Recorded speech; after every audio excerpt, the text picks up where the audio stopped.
Welcome to this Ignatian Year. We are so happy you're joining us for our last episode. It has been such a great journey. Today, we are joined by our colleague, Sean Bray, Interim Vice President for Mission at Loyola University Maryland, and the wonderful Dr. Afra Hersi, who is the Interim Dean of the School of Education at Loyola University Maryland, and she is also a professor in literacy teacher education. She has been at Loyola for 16 years.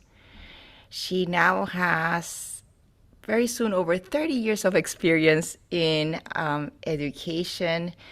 When she came to her current role at Loyola, Dr. Amanda Thomas had this to say about her. Dr. Hersi brings to the role, at that point, 24 years of experience in education, as well as a focus on equity, social justice, and educator preparation, which is one of the reasons why we're so excited to have Dr. Hersi with us today to talk a little bit more about her own journey and her calling to Jesuit higher education.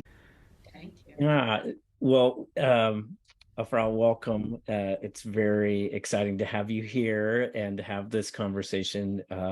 We at Loyola have the pleasure of working with you, but also getting to hear from you throughout the academic year in different ways, whether that's at panels and mission-related events. And so we're excited to be able to be in this conversation and to share this conversation beyond our Loyola community as we talk about the importance of education in a Jesuit model in forming leaders and people to be of service to the common good in our world. And what a better way to close out the Ignatian Year in talking about what is the role of Jesuit education in moving forward for transformation in our lives. So Afra, I think one of the things, we've talked about this year is introducing a lot of people to Ignatius and kind of his origin story. We have all these superhero movies out now, their origin stories, right? And so some of it we always like to ask each of our guests a little bit about your origin story and how it connects to Jesuit education. So would you share with us just what attracted you? What brought you to Jesuit education? Well, first of all, thank you so much for having me. I feel really honored to be on this podcast, but also to be the last on what has been an extraordinary year, the year of Ignatius. Education and Ignatian philosophy. For me, it's been a really great way to kind of deepen my understanding because I thought I knew a little bit, but this year has been really extraordinary. So the origin story, I like to tell people that I'm an immigrant. I came to the United States as a child.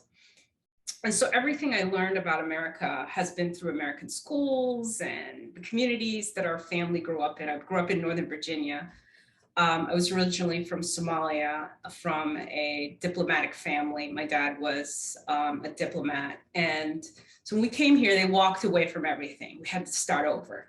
And so he became a cab driver and my mom became a CNA and just worked their way through the American dream, which, as an immigrant, I saw it in action in our own lives. We worked really hard and saw our family sort of progressing through that process. And every step along the way, there were educators who were helping me, helping my brothers and sisters. And so when it was my turn to go to college and go on, it just seemed like a natural fit that I would become a teacher. But of course, our parents want us to do other things. Immigrant parents are notorious in telling you engineer, doctor, And so I kept saying, oh, I'll be a lawyer eventually. I just want to teach a little bit. And 30 years later, I'm still in education. So I think it's just been a calling, if you will. I came to Jesuit education in Massachusetts I was frustrated at that time. I'd been in the classroom for about 9-10 years and was working in a really unequal school system. Worcester Public Schools in a very challenged school that was serving marginalized children. And it just seemed nothing I was doing was making an impact. And then of course, I wanted to sort of figure out how do I become part of the solution? The classroom is not enough. I can impact these group of children in front of me, but what about the systemic change? And so I went back to school and I was able to go back. I took a full year off to do a master's degree. And then my plan was to return to the classroom. But I had an extraordinary experience as a graduate student at Boston College, right around 9/11. That was my first Tuesday. 9/11 was my first day of school. And Father O'Keefe was our associate dean. I don't know if many of you might know him, but I tell this story a lot because it was transformative for us as students, particularly who were not from a Catholic background, the emotional and the spiritual support that we received during that time. And for me, it was extraordinary. I mean, there were so many sort of interfaith prayers, and just his door was always open. And we spent a lot of time, just sort of being among each other and with each other. And I had a professor who invited me into a research project that was working in Boston. And I just loved it. I just took on one project after the other. By the end of that semester, he was encouraging me to apply to the doctoral program. And I did. And I just didn't stop. I just kept going. And I had professors who mentored me, just extraordinary support. And along the way, I learned something powerful about education and Jesuit education. The more knowledge you gain, it has to be in service of a mission and purpose. And so for me, I was a history teacher, right? Not a reading teacher, but I saw literacy as this sort of linchpin for civil rights.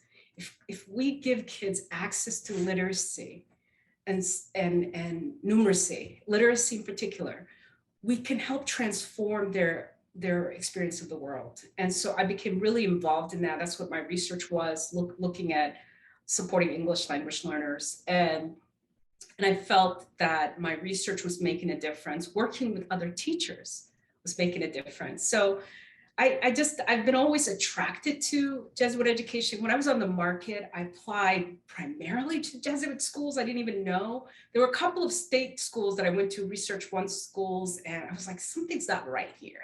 And I couldn't quite pinpoint. Some of it was the Research One institutions didn't focus on teaching. You know, just they didn't talk about teaching. And that's what attracted me, of course. And so Loyola was just the answer. And I've just been loving it ever since.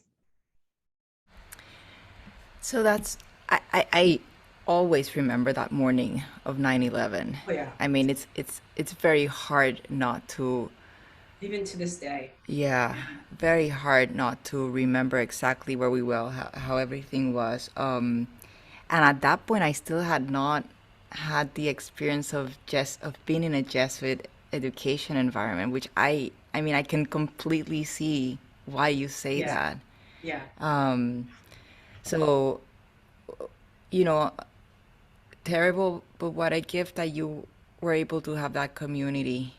And Absolutely. because Absolutely. I mean, it was just such a challenging time, which I think later on we'll talk about how Jesuit education, that's really everything kind of connects, Yeah. how Jesuit education helps us heal and move forward. But so thank you so much for that. And I did not mention this in your intro, but yes, you did all of your graduate education through your PhD at Boston College. So Right.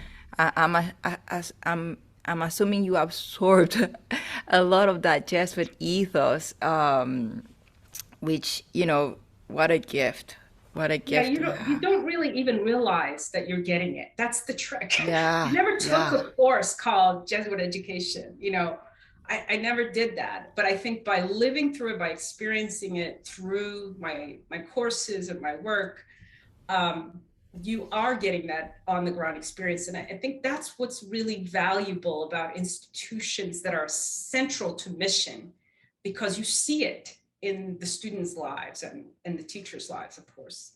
Yeah, and it's really interesting because they ask us, well, can you explain like what the Jesuit formula is like? I'm like, I'm sorry.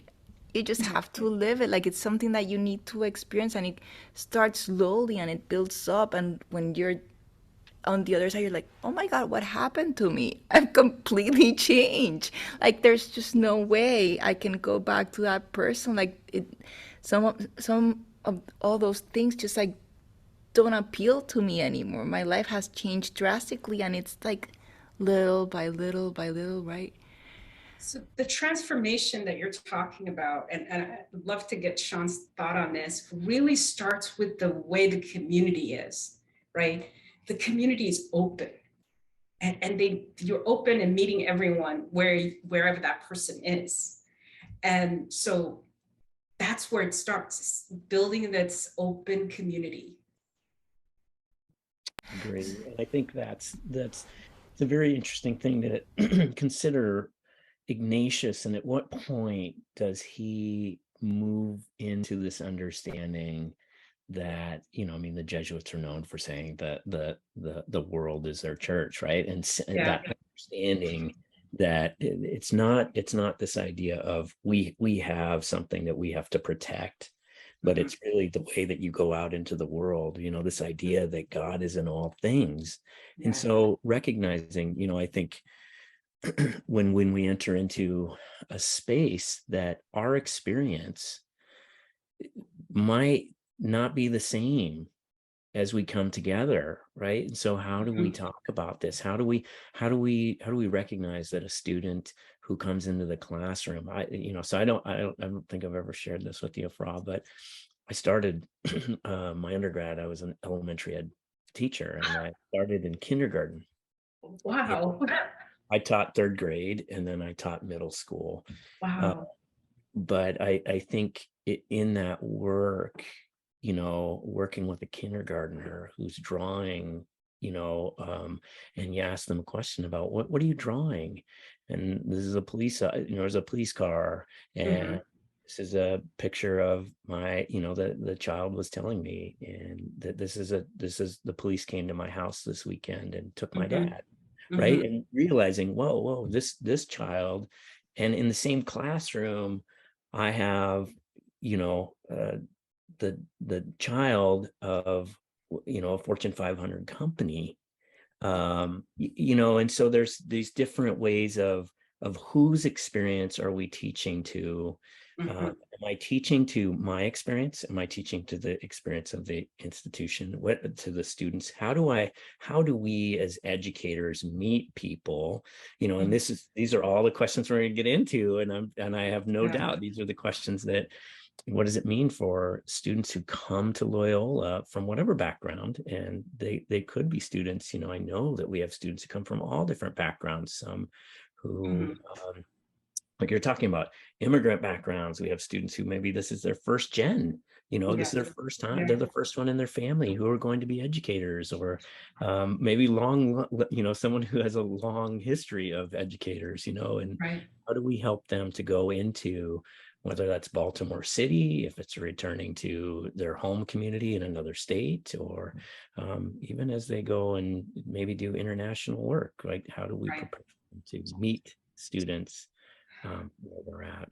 But Yeah, I think that's really a great point. And for me, that phrase, God in all things, seeing God in all things really begins with seeing the human potential in everyone. And I don't mean that as lip service. I mean, part of Catholic education has a sort of missionary quality to it that people kind of shy away from, service as missionary work. But that's not what we're talking about here. We're talking about this idea of creating a community where we're learning from each other, with each other, in dialogue with each other, and embracing that full humanity in others. I think is so powerful in Jesuit education, because it allows you to be like a student of the world. It allows you to continue to absorb God's grace and goodness, right? And so for me, I really thrived on that. I really sought that. And it drew me to my philosophy of education, which is really about transforming opportunities for individuals who are marginalized, transforming and fulfilling the promise of American education. Really, this is such a, the problem with us as Americans is that we have some incredible promises that we've made. All people are born equal. Even before we had chattel slavery, we removed slavery, we were saying that. So every time we hold ourselves accountable to these promises, every generation we struggle towards those promises, just makes our country better. It just makes us all better. And that's really what I feel is my calling in education, is really fulfilling that democratic promise that all people have access and opportunity to education and life and happiness. There is, I've been hearing a lot, this word has been coming up, and I love it because it was one of my keywords a long time ago in the way that I failed in one of my roles. But the word integrity, right? And integrity being, how are you living up to the promises that you made? How is your actions consistent with your words? And I think that is so important in Jesuit education because we have a very strong mission-driven, at least here at Loyola, vision and mission statement and core values. And I think that, that keyword integrity and understanding exactly what that means and living it out is essential for us to fulfill the promise of everything that we can be with this mission. So let me ask you, Afra, you've touched a little bit on this, but how do you individually live the Jesuit mission in your work, particularly as Interim Dean of the School of Education? How do you connect to aspects of Ignatian spirituality, which I know are things that you have really found rewarding, even though they might not have been, how you were raised, but you found some value in it. So if you don't mind sharing with us how you lived that out. Absolutely. So part of my role as an interim dean has been really to identify my purpose, right? I had a very sort of clear identity and purpose when I was a faculty member and I was working with my students and my colleagues. But as an interim dean, I had to really redo my role, my identity. And one of the things that I've realized is that, and this will sort of crystallize for me during that week of retreat that we had, the Ignatian retreat, which was really around this idea of servant leadership. We are in service of a mission that is really transforming individuals' lives and providing opportunities to improve the human condition, right? And so for me, the pieces of the Jesuit mission that I've always absorbed has been this desire to excel and do well in the service of mission, right? In the service of social justice. So that does mean that you have to think about issues of the marginalized communities that we serve, have to think about how it is that we are constantly questioning our practices so that they are more transparent and equal, and framed around equity. How are we really working towards an anti-racist teacher education program? How are we preparing our leaders to be deeply steeped in equity so that they're able to support their schools? So those were all things that we were in dialogue with this year as leaders, that we were talking about our mission as a way to reframe the work that we do as a School of Ed, kind of elevating that. So for example, one of the things that we always said was to care for the whole person. Well, we have that in all of our ethos, right? This idea of seeing all of our students, graduate and undergraduate, and caring for them as whole beings, right? So a part of that has meant caring for their spiritual needs during the pandemic. And that, Sean, this is something I really kind of have been really seeing more and more that was present in my graduate education that I would love to see for our students, which is how do our graduate students experience a sense of mission? You know, how did they get introduced to Ignatius and Ignatian spirituality? How do they get opportunities to have retreats and reflection? The counseling center had this sort of whole modules that they developed around meditation and stress management. We were pushing that out to our students. So anyway, when we're thinking about the care for the whole person, we need to think about the spiritual piece, even if it's not Catholic spirituality, but people need a place to encounter God. And that is something that has become really profound during this pandemic, where everyone is struggling to kind of find meaning and purpose in their lives again. That's what we need. We need to be able to think about how do we deal with our professional struggles. We have educators who are stressed beyond belief and stretched. Where do they find refuge? Where did they find support? Certainly they're finding it in the classroom with their faculty. You know, faculty are spending a lot of time with their students. But anyway, that's been my sort of thinking as a dean in terms of like how do we make sure we integrate the mission and the sense of Ignatian spirituality and provide it to all of our students. Thank you, Afra. As you're talking, I have young kids, and I've watched, you know, it was easy for me to watch as I had a kindergartner entering the pandemic. And I just kept thinking those teachers are heroes. I mean, like, you are teaching 26 kindergartners online. I mean, come on. I mean, it's so, you know, it was very interesting to watch how different models of education were meeting the needs of students, or, you know, trying to meet the needs of students. And that meant from, you know, as you're talking about equity and inclusion, what does that mean for families who don't have maybe access to internet or technology, right? I mean, there's so many, as we think about this, but as you were talking about the care for our care for those who are preparing to be teachers, right?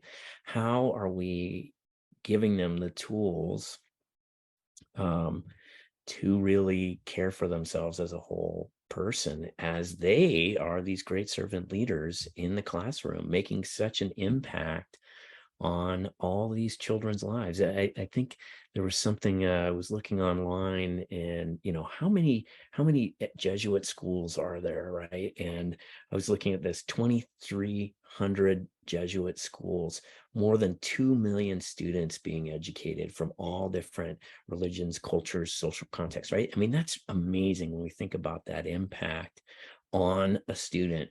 But I think when we're talking about how we're preparing our folks to go out into the world to be those educators, we also have to think about what are the tools, right, that we're giving them, because we know, I mean, as I think about the Ignatian Year coming to an end, I can't help but think that educators might be going into that year of needing convalescing, right?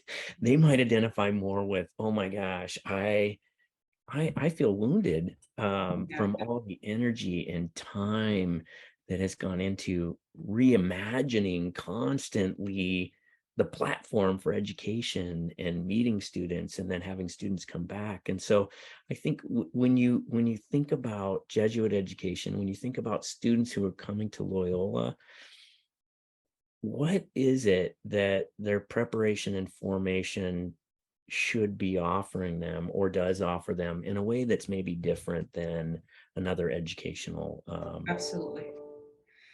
Yeah, you know, I think for us, as a Jesuit school of education, one of the core principles that we frame our entire work around has been understanding the care for the whole person as part of the preparation. And so early on, our students are reflecting on their sense of self and their thinking about their journey as professionals and as individuals. One of the things that makes us very distinct about as an education institution is that we do not just do this in the beginning and then leave it. This is infused in everything our students do, right? Every experience has an Ignatian reflection to it, right? At every opportunity to encounter and challenge to your sense of background. For example, being able to see what you were describing, Sean, the multiplicity of experiences that children bring to the classroom, and to accept that as a lived reality, but also humanizing students and recognizing that you need to come to this with an asset-based perspective. Don't undermine their potential. You know, I think for me, those are the qualities that our graduates tell us that they love and that they walk away with, right?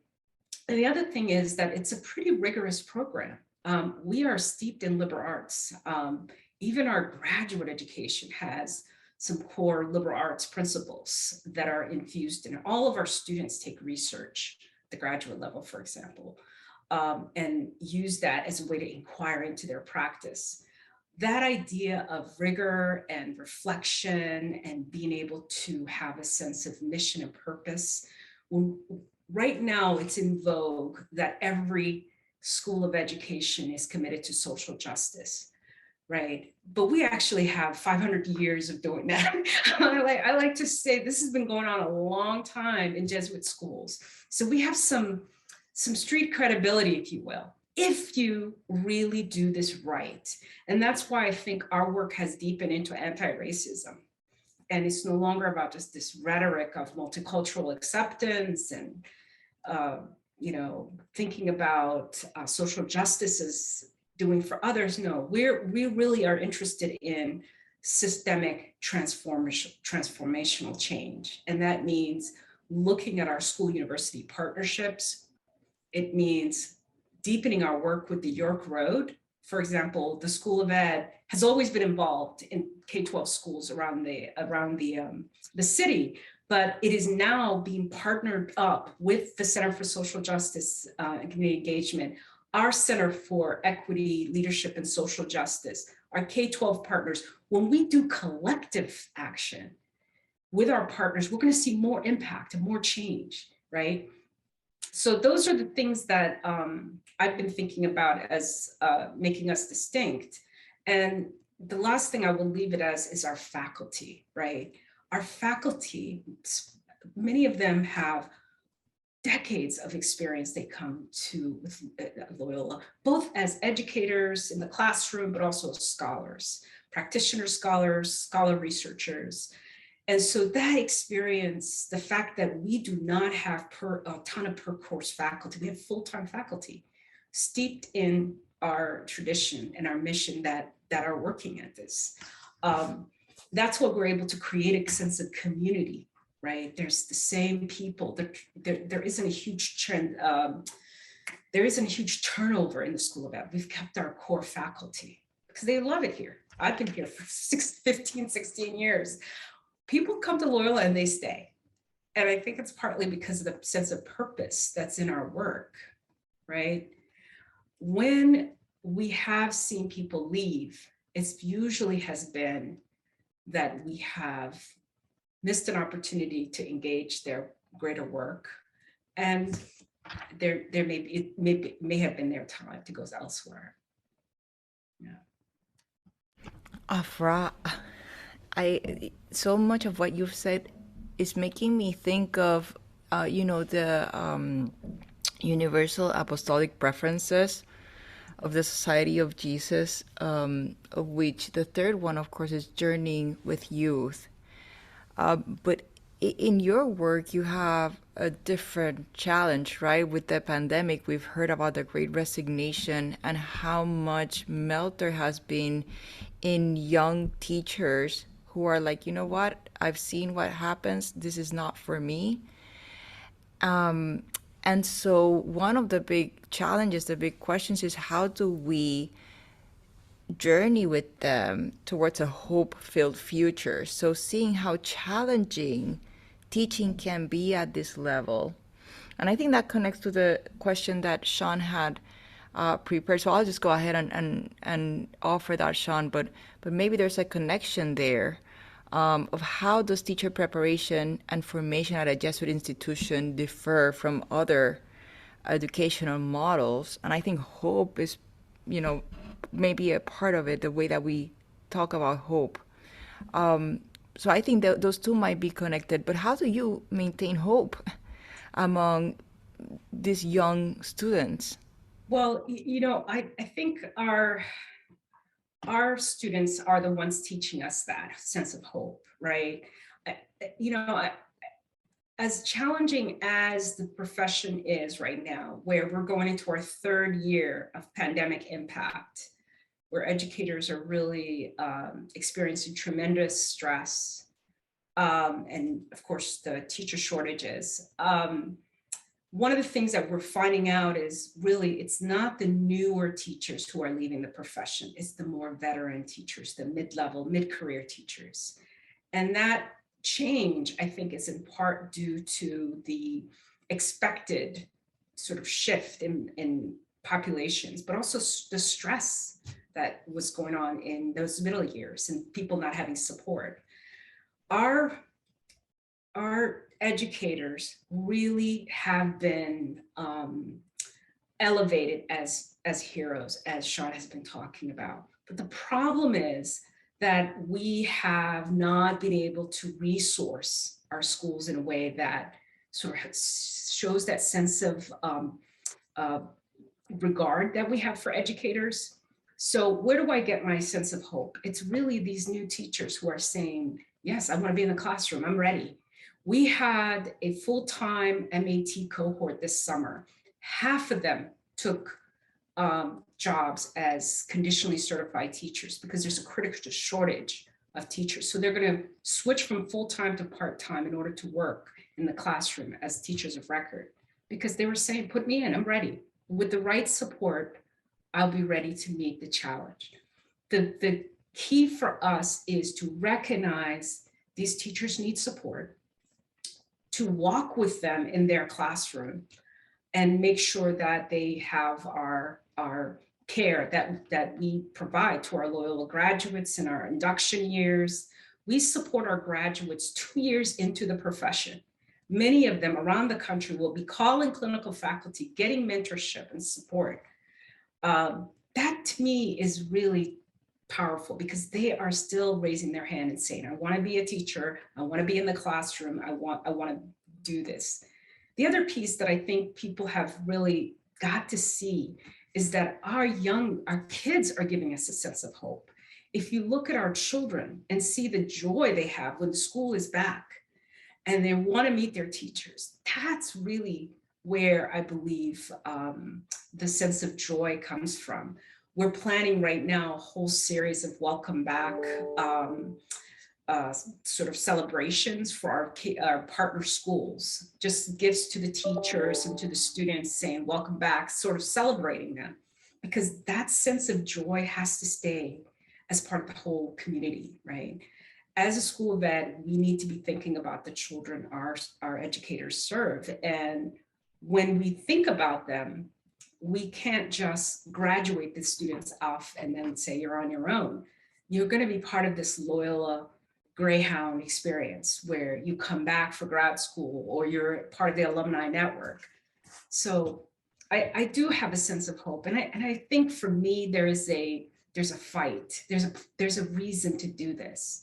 Our schools are the transformational tools for this country, for our country. If our public schools, if our K-12 education system creates a more equitable opportunities, we'll have more kids ready for the careers and the college opportunities that come. We can't retreat from it, and so I'm hopeful and I'm eager for that fight. I do think that it's a really interesting idea that as we have admitted some of our largest, most diverse classes as undergrads, We've seen our undergraduate teacher education program increase their numbers. So the more recent classes that are more, more diverse, more first gen, we're seeing an uptick in the number of people saying, I want to be a teacher. I want to be a speech pathologist. They want to be directly working with youth. And that's powerful. And I think you're right. It's so powerful, Afra. I mean, that's right. When we talk with students and we hear that, we know the impact that an adult can have, right? Yeah. An adult taking an interest, adult not connected to the central family, takes an interest in a child.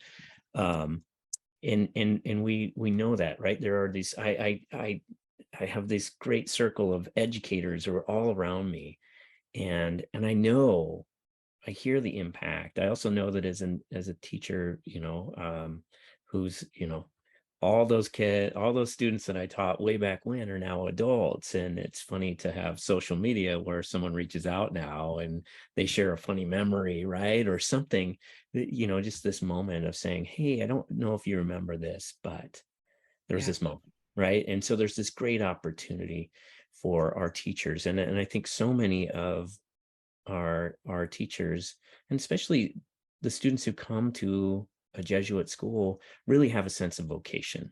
Okay, That is a sense of vocation, right? They are in it to help those students become their most authentic self, right? To pursue the world with curiosity and questions. And so the opportunity for students to engage with a teacher, with an educator, someone who has been prepared to meet them where they're at, right? To encourage their questions about the world, which is not always welcome. We know that there's also educational models and educators who don't want to engage that way. And I've heard from people about that, their experience in a classroom, which has been very negative of, well, I really had this question and it was shut down, right? And so when we think about the world today, for Ignatius, he was wounded and they fixed his leg, right? They set his leg, and it sets with, it doesn't set correctly. And so he re-breaks it. He has him re-break the leg. And I was thinking about this in the sense of the context of our world. And what is the role of education in breaking open for us these philosophies, ideas, conversations, social contracts? Right. What is the role of education to break open those philosophies and help us critically think about, what are they set right? Because this is a place where I think in a classroom, you will have the influence, right? A student comes with all these influences, whether it's from TV, families, religion, wherever, into a classroom. And how we have these educators, how do we prepare them? What is the role of Jesuit education in navigating and those conversations within a classroom? Yeah, one of the things that's really interesting is as I've gotten to know Ignatius's life story this year, is the power of biography, right? As for the teacher, right? Ignatius used his biography as a role model for teaching, right? And one of the things I really work with our, all of us, like really position our educators as really embracing their whole sense of self and understanding that your biography, how you learn as an individual, how open are you to the mysteries and the sort of new ways of learning, right? Because the way I was taught decades ago is not the science of teaching now, right? There's no set prescribed way. This is the checklist you must complete to be an educator. It is really about being open and being open to your students, being open to the theories and knowledge of learning, but bringing your whole sense of self to that. And so I've really been struck by his biography and the way he used that as a teacher in all of the sort of work that he was doing with the early Jesuits. The other thing that was fascinating to me was he was a bit of a reformer. He was a rebel. And so when we talk about reform and higher ed reform and school reform, like the Jesuits were early reformers. This idea that we can't change is just not acceptable to me, because that's our whole ethos is change. Our whole philosophy is change, transformation, and meeting the needs of today, right? Not yesterday, our students today. And this is part of what I'm excited about being in my new role, is really thinking about adult education and how do we bring not only our undergrads, but our graduate students, how do we bring this to fore so our graduate students see the same powerful Jesuit education we want them to see inside and outside of the classroom? What does it look like? And I do think there is a history there that we can learn from, both as an individual, Jesuit as an individual, but also the Jesuits were rebels. They broke things. They broke rules, and I think that's what's necessary to bring about equity and reform when you're working against the system, right? I love that you. Oh, Sean, do you wanna? Okay, I love that you said openness now quite a few times, Yeah. and I just happened as I was prepping for our conversation today. I was going back to the moment in Saint Ignatius's journey where he has the vision at the Cardoner River, and from what I understand, he didn't really give that many specifics of the vision, of that vision. But when he did come out of that moment, everything changed. And so much of the way in which I think he had thought to himself of what it meant to be, to give himself to God, and the way he was, treating himself, he realized, that model, that idea, that's actually really not it. There was that automatic understanding of the great love that God had for him and who he was, just as he was, for him. But he kept, in his autobiography, and I don't know if as much in the Constitutions, because I haven't read the full text of the Constitutions, but he kept using the term desde arriba, that opening, that openness from whatever flows from above. And I think that so much of the moments that he shares in the autobiography is just this idea of continuing to just be open, and be open to new ideas that may come up in education, new forms of moving forward, new populations that need to be served. So I think that, your openness is very much what is really needed when we think about education. I mean, we've been forced to think about openness in this pandemic, right? We have to be open to, like, okay, well, we'll try Zoom, and if that doesn't work, then we'll have to figure this out. And, so it's constantly challenging us to stay open, remain open, imagining, creating, moving forward. So I guess my last question for you, my personal last question for you was, so what do you think is the role of Jesuit education moving forward? What are some of the ways in which, I've heard from you the good things we have done, where is there room for improvement? What are some areas that we have been called or are called to do that we're not there yet? So what are your thoughts on this? It's a great question. I think think we are in a time when we're constantly struggling to understand how our institutions respond to fast change, right? And so for me, I put myself in this because I truly believe in our mission as an institution that's committed to education in Jesuit philosophy and foundational Jesuit beliefs. We need to really be thinking about what does it mean to provide access to this for all. In other words, Jesuit education should not just be for the elite, right? Jesuit education should not be just for those who can afford to come to college. How do we create opportunities where we make this possible in the next 50 years for all, right? And part of that, I think, is understanding that Jesuit education has always been K-12 and 16. College is part of that now. And so what I'm really interested in is how do we continue to evolve and adapt to meet the needs of the next group of students that we're going to be facing. We cannot be educating the students of 30, 50 years ago. We're educating students today and tomorrow. How do we change with that? How do we double down our commitment to anti-racism?